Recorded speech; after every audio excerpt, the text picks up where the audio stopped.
probably agree on. Yeah, the playoff team for sure. So do you. I mean, I tell you what, I don't think there was a more accurate state. And if they struggle again, I mean, I don't think there's any way you can keep Alex Critch, but. What's up, y'all? I'm Bud Elliott. That's Alec Busse, and that means we're talking Iowa State because Alec reports on Iowa State for Cyclone Alert. Alec, dude, welcome to summer school. Hey, thanks. Summer school wasn't really my favorite thing growing up. Thankfully, didn't spend too much time in it, but hopefully your listeners and the members of Iowa State's fan base enjoy listening to this edition. Absolutely. So look, last year, Iowa State, not a great start.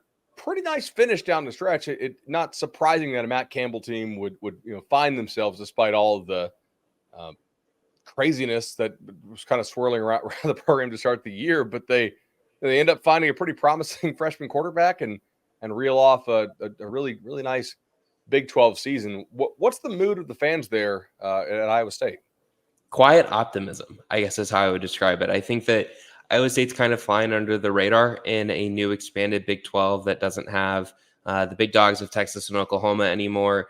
Obviously, Kansas State and Utah, Arizona are getting a lot of the attention. But I think if you look at some like the preseason Vegas totals for team over-unders, like Iowa State's only a game or two behind some of those top teams in the Big 12 in terms of overall win-loss totals that Vegas is projecting, I think about 7.5. So there's a quiet confidence that with, I think, 20 of 22 starters returning from last season's team, that this is a group that can contend near the top half of the Big 12. And if everything comes together, maybe there's a chance that they're able to go down to Jerry World and play for a Big 12 title for the second time since 2020. Yeah, absolutely. So, Rocco Beck, really promising freshman starter last year, by all accounts, should be the guy again this year. Where does the staff or where do you see him potentially improving to take that next step if there's one to be taken? Yeah, he had a really good debut starting season for Iowa State last year. He was really good at getting the ball out quickly, finding guys in the flat over the middle of the field. I think one area where you'd like to see him improve is just kind of limiting some of his interception numbers. He had 8 picks last year. A couple of those were actually pick sixes. I know he had a couple against Iowa and Oklahoma. I think he had at least one in each of those games, and he may have had one against Ohio too in that non-conference loss to the Bobcats on the road. But he ended up ending the season on a really strong streak of play, and he has a couple of receivers and pass catchers that he has a really good rapport with, which should help him in his second year as being a starter. I will be intrigued to see how he works with a new play caller. Iowa State's offensive staff saw a good amount of shuffling, I guess you could say. Nate Scheelhaus took a position with the Los Angeles Rams as a pass game specialist, I think is the specific title.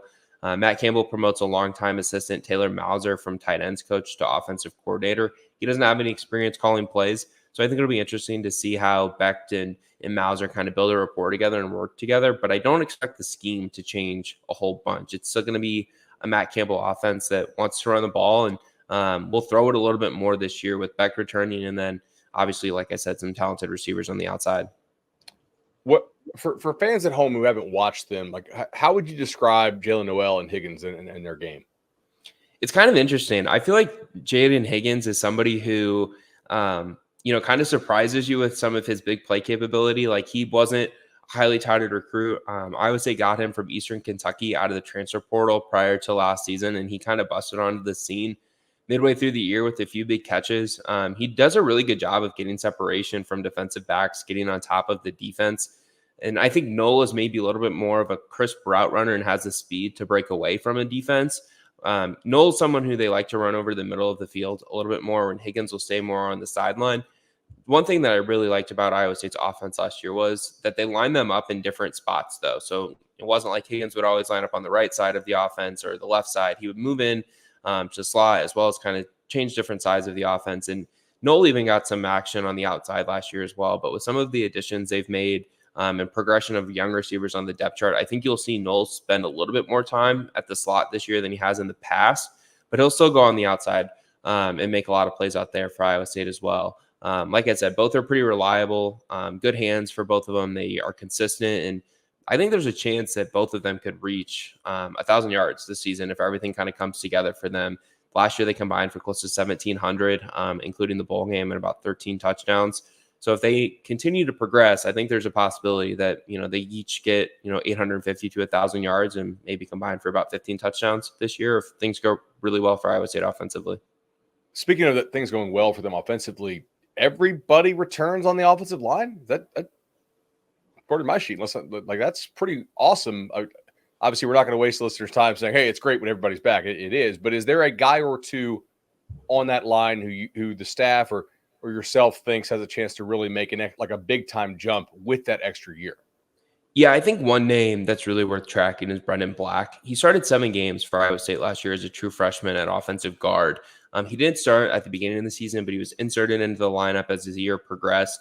He was really impactful for them, and I think that he's a guy who could be really good for them on the interior again this year. They made a couple additions in the transfer portal. They added a tackle from Princeton, Jalen Travis. He's big. He's like 6'9", really long-limbed, which I think will be valuable for them. I think there's a good chance that he starts at left tackle. And if that happens, you're probably going to see, Tyler Miller move inside or see some other guys kind of shuffle around. Their offensive line coach really does a good job, Ryan Clanton is his name, of trying to get the 5 best guys on the field and letting them kind of go to work and mesh together. And with so much continuity, I think that there's a good chance that the offensive line improves. They were really good in pass production last year. They're going to need to be better running the ball this year as an offense as a whole. But I think that with so much continuity, you expect that group to kind of raise its floor. I don't know what the ceiling is for it just yet, but I think that the floor should be a little bit higher in terms of run blocking. So you're definitely taking this offense over last year's offense, it sounds like. I think so, but like I said, there's still the variable of how does it all come together with a new play caller? That's such like an unknown thing of like, how do you even observe that? And how do you even understand how good someone's going to be at that? And so much of that is just like timing and everything like that. If, Taylor Mauser does a good job and has a good rapport of what they're trying to do, I think it could be an offense that's in the top tier of the Big 12. But if he isn't, I think the talent and the experience of the group still should lend it to being a top, 8 to 9 group, 10 group in the Big 12 for sure this coming fall. Switching to defense, I feel like Iowa State has had a somewhere between like a good to really, really damn good defense for basically as long as Campbell has been there. And even with other teams starting to kind of copy some of the more stuff they do on defense, some of their staff, getting hired away even within the league, like they don't usually miss too much of a beat. Where are the strengths of this defense this year? So they lost TJ Tampa at corner, but they return all of their key safeties, and their defensive line, I think, should have the ability to take a big step. So I think that safety is an area that they have a good strength with Bill Frailer returning. Jeremiah Cooper had 4 or 5 interceptions last year, including a pick 6 or 2. I think he has the ability to be impactful at the free safety position. And then on the defensive front, they're going to bring Joey Peterson off the edge. Tyler Onyedum will come off of the edge. They added a Louisiana Monroe transfer, Kennard Snyder, who had, I think, 4 or 5 sacks last year for them. They're high on his potential and the impact that he made in the spring for Iowa State. And then on the interior, J.R. Singleton and Dom Orange are both back. And then they're also high on the way Zamir Hawk played in the spring as well. So I like the depth across the entire defensive front. I think that comes at a really good time, as well as the production, because they lost an NFL draft pick at corner who was an All Big 12 selection last year and an All-American as well. So, if you're going to lose some coverage ability on the back end, you want to be able to improve your pass rush on the front end. And I think they're doing that this offseason. Dom Orange was a guy I remember last year's summer school got a lot of hype because he was, kind of finally in shape and in the way they wanted him to be. Is there another step that he can take with his game? Have they spoken about that at all? Yeah, he's someone who earned good praise from Iowa State staff this entire offseason, and particularly in the spring. Maybe not as much as some of the younger guys. We didn't get to see too much of Iowa State in the spring just because Campbell closes off a lot of the practice access.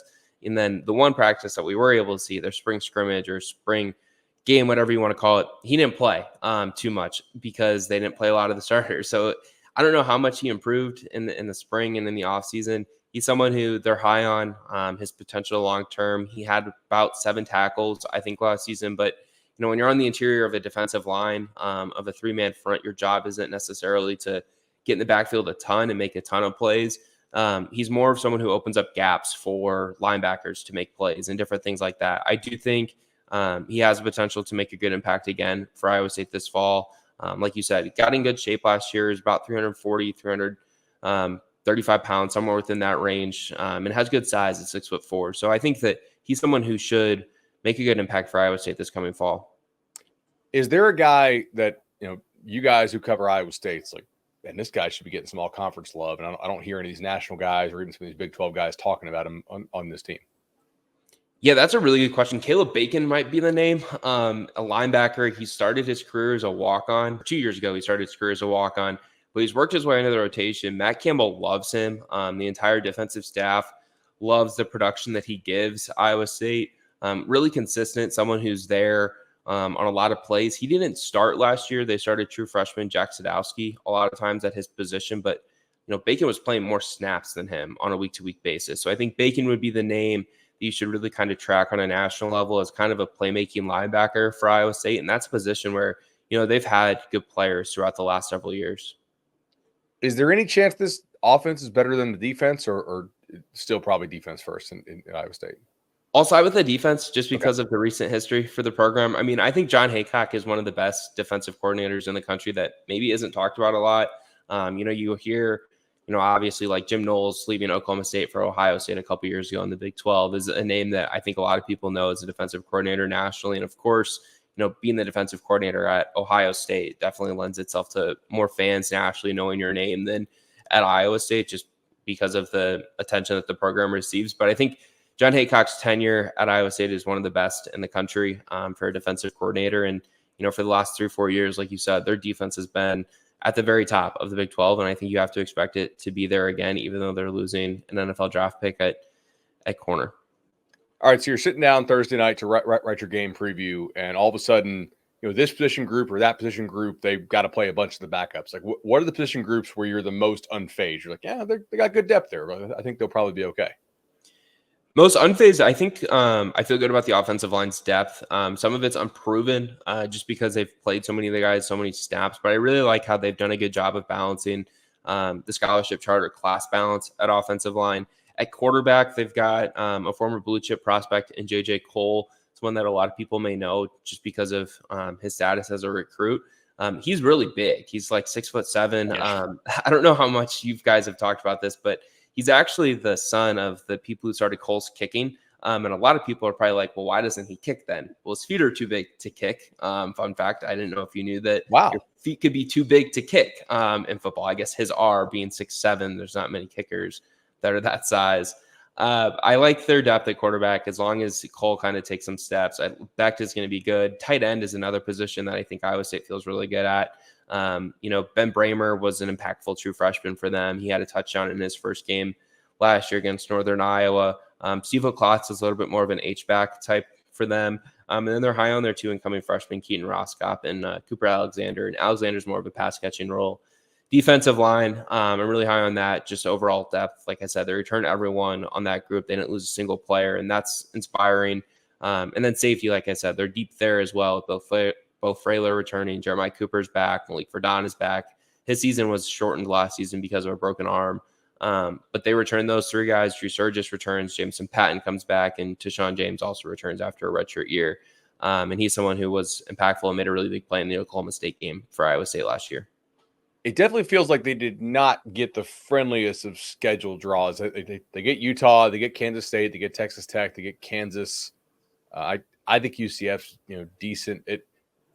Are the expectations there to go to the Big 12 title game, or like what are sort of based on what you've heard and seen, what do you think this team is?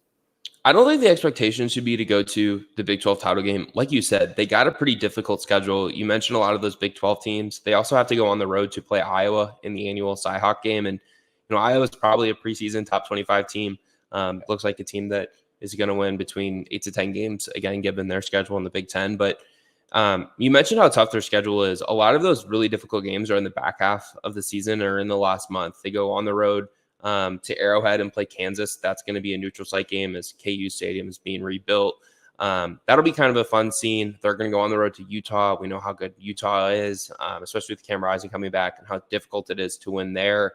K-State obviously is one of the favorites for the league. Those are 3 of the last 4 opponents. So that's obviously challenging. And then you mentioned, West Virginia, UCF, those are back-to-back weeks in October. So they don't necessarily have like the easiest Big 12 schedule, but I also think it's worth noting that like, so many Big 12 teams are evenly matched on paper because there's not anyone who recruits at an elite national level anymore with Texas and OU and the SEC. So it kind of gets difficult to project like how good every team is going to be each fall. Yeah, it's I was joking with a colleague. I was like, dude, you spent so much time in these Big 12 power rankings, you really could have gone like Utah first, Arizona State last, 18 holes of golf in the middle. No, just kidding. Pretty much. Yeah, it's but it keeps it really exciting to watch for sure. Speaking about exciting things to watch, you guys are doing a lot over at Cyclone Alert. Tell the listeners at home kind of what makes you guys different in the Iowa State space. Yeah, I think we do a really good job of covering recruiting. I know basketball is gaining a ton of interest for Iowa State. I know this is a football show, but if you're interested in college basketball, Iowa State's going to be really good next year, potential top 5 team. We did a good job covering the portal, providing scoops on that. And then Iowa State football, like I said, has the potential to compete near the top half of the Big 12. And if everything goes right, maybe compete for a Big 12 title game next year. So I think we're going to do a really good job covering the season, covering the players and the coaches and telling those people's stories. And then obviously in the summer months, we're going to dive into recruiting really hard. And then hopefully in the fall with football, we're going to be able to provide Iowa State fans with a good insight on, who's all visiting for home games and different things like that. And we do a really good job. Our community on our message boards is super welcoming. There's not too much cursing. There's not too much name calling, anything like that. You can find some of those on different message boards. We do a good job of making sure it's welcoming for people of all ages and whatever it may be. So I'm really happy with the community we have on our message boards. And I feel like we do a pretty good job over at Cyclone Alert. Alec, really appreciate the time here at summer school, man. Thank you for having me. Appreciate it. And hopefully all the students who listened today were able to get an A.